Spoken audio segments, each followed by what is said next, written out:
Pasado hating gabi nitong Sabado, hagip sa CCTV ang tatlong lalaking tila may minamanmanan sa Eskinita sa Pabahay 2000, Barangay Muzon, San Jose del Monte, Bulacan.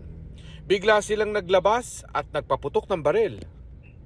Nagpulasan ng mga pinaputukan pero dalawa sa kanila ang tinamaan. Base rin po sa mga salaysay ng mga biktima po yung may isang lalaki na nagsadya sa kanila nakisindilan ng sigarilyo. Ang alias doon ay alias Bilog. Nakisindi lang sa kanila ng sigarilyo nang maya-maya may dumating na tatlong katao na armado ng mga baril. Doon na walang habas na pinagbabaril yung ano.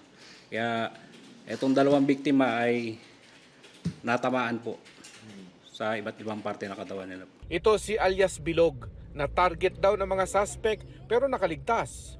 Yung pong target ng mga suspect ay yung pong alias Bilog na nakisindi lang po sa mga biktima ng sigarilyo. Ano ho motibo nila kay Bilog? Parang may alitan po ata sa grupo ng mga suspect. Mas maganda pong si Bilog ang magsabi sa amin kasi mas kung gusto niya po magsampa rin ng kaso laban po sa mga tatlong suspect, maaari po siyang magsadya rin sa aming himpilan para po maliwanagan kung ano po ba ang motibo ng mamamaril laban sa kanya. Misteryo din ang investigasyon itong si Bilog dahil kagaya ng mga suspect, nagtatago na rin siya. Ano sabi ng anak niyo, kilala niya ba yung si Bilog? Parang kasi lagi naman sila nagpo-basketball. Basketball kasi ang laro ng mga yan.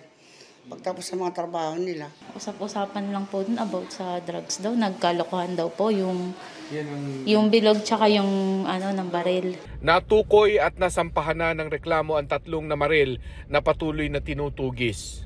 Yung mga suspect po, hanggang sa ngayon hindi pa rin po matukoy kung saan po ang kanilang mga pinagtataguan. Kasi pinalo po ng tropa, hindi na po naabutan doon sa pinangyarihan po.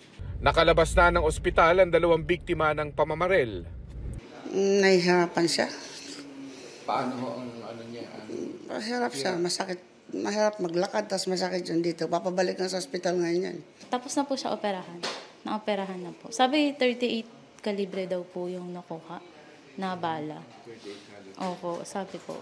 Patuloy ang investigasyon sa krimen. Para sa GMA Integrated News, ako si Mark Salazar, ang inyong saksi.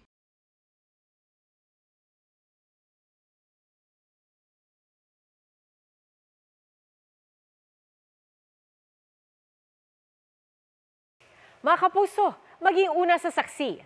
Mag-subscribe sa GMA Integrated News sa YouTube para sa iba't ibang balita.